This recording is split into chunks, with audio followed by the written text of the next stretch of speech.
marriage secrets have a way of surfacing at the most unexpected times.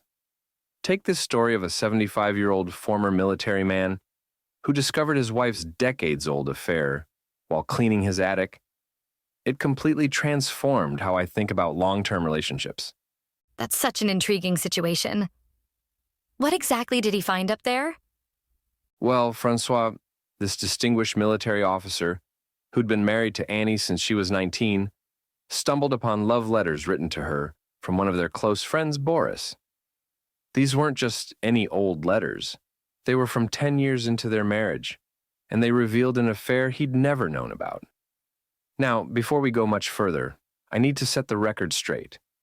Riviera Revenge is a feel-good romantic comedy, believe it or not.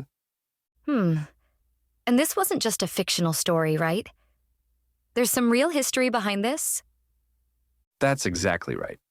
It was inspired by a true story from Italy, where a 92-year-old Sicilian man found similar letters from 70 years earlier and immediately filed for divorce. The filmmaker, Ivan Kalbarek, adapted it and made the protagonist younger to create this fascinating exploration of family dynamics. Well, that certainly puts a new spin on spring cleaning. How does Francois handle this discovery?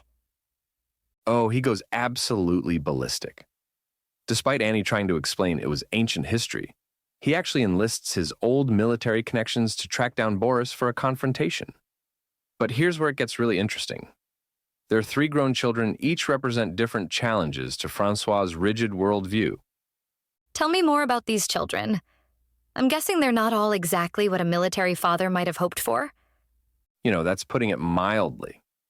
The eldest, Amori, followed his father's military path and is expecting his 5th child. Though Francois makes it clear he's hoping for a grandson after 4 granddaughters.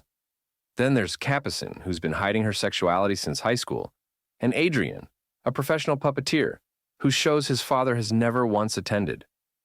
Those family dynamics must create some fascinating tensions when this scandal erupts. Absolutely fascinating. And what's remarkable is how the filmmaker manages to balance these serious themes with moments of genuine humor. The confrontation with Boris is particularly brilliant because he's completely laid back about the whole thing, which just drives Francois even crazier. So how does Annie handle being caught between her past and present? That's one of the most compelling aspects. She starts out apologetic but gradually finds her voice.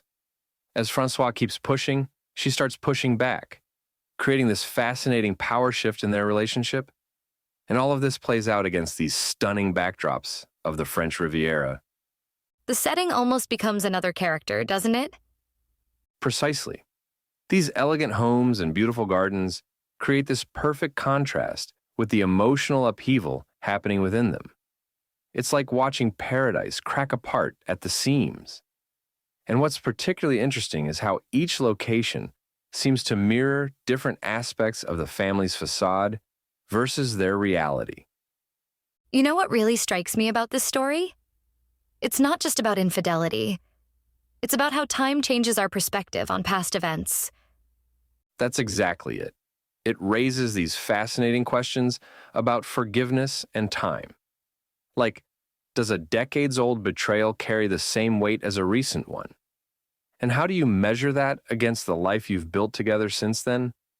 The film doesn't offer easy answers, but it shows how these revelations force everyone to confront their own secrets and prejudices. And I imagine it must be particularly difficult for the adult children to watch their parents go through this. Well, that's where the story finds its heart, in how this one discovery forces everyone to reevaluate their relationships. Even though Francois' reaction might seem extreme, maybe this was exactly what this family needed to finally address all these unspoken tensions and secrets. So in the end, is it really about the affair? Or is it about something deeper?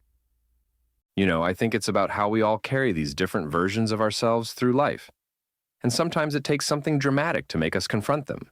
The affair is just the catalyst that forces this family to finally have the conversations they've been avoiding for decades. In summary, Riviera Revenge is exuberant, madcapped, and enjoyable. An easy watch. It scores a 7.5 out of 10. You've been listening to Movies First. Available at Apple Podcasts, Spotify, iHeartRadio, or your favourite podcast player. You can also stream on demand at Bytes.com. This has been another quality podcast production from Bytes.com.